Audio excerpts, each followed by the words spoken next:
What's up? Are you ready to take control of your food supply and save money on groceries this year? Well, in this video, we're going to walk through how to plan your 2023 garden, and you can take a look at what we're doing for our family to get ideas for yours. No matter where you live, house, apartment, or 1,000 acres, there's a gardening solution for you and your budget. Let's go.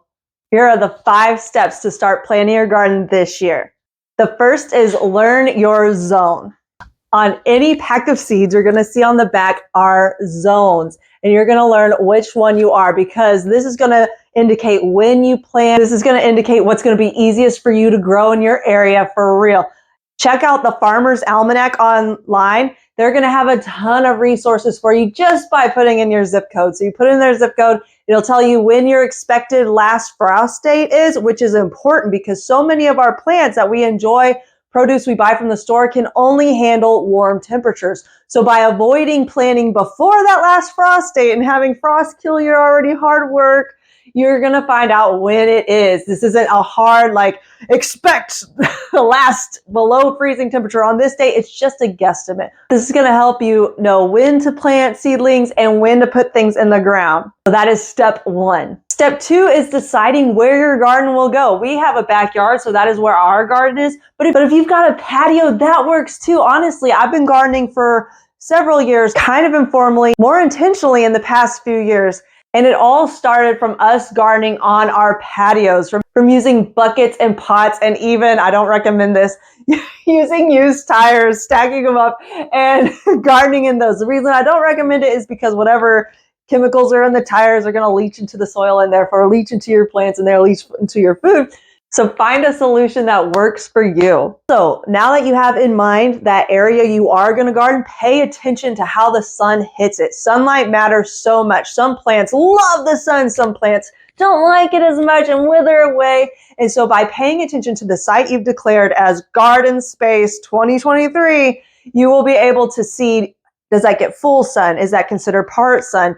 On the back of every seed plant, and even if you buy the seedlings, which I highly recommend as a beginner, this is just a disclaimer. If you do not feel confident picking up seeds, it's okay to pick up seedlings from the store, especially if you're a beginner. If the idea of starting with seeds is too stressful, do not fret. It is not cheating to go pick up those seedlings from the nurseries and from the grocery stores, for real. But just to keep going with where we were, all of these will say, it grows best in full sun. It'll grow best in part sun. All these things. So pay attention to what kind of land you're working with, whether it's a patio or acres, anywhere in between, and start paying attention to that. If you do not have a patio, if you do not have acres, if you are inside and the natural lighting just isn't working for you, grow lights are inexpensive. So take a look into grow lights if that is a solution that works for you. After you've decided where your garden is going to go and you can see what kind of sunlight you're working with, now you can decide what you're going to grow.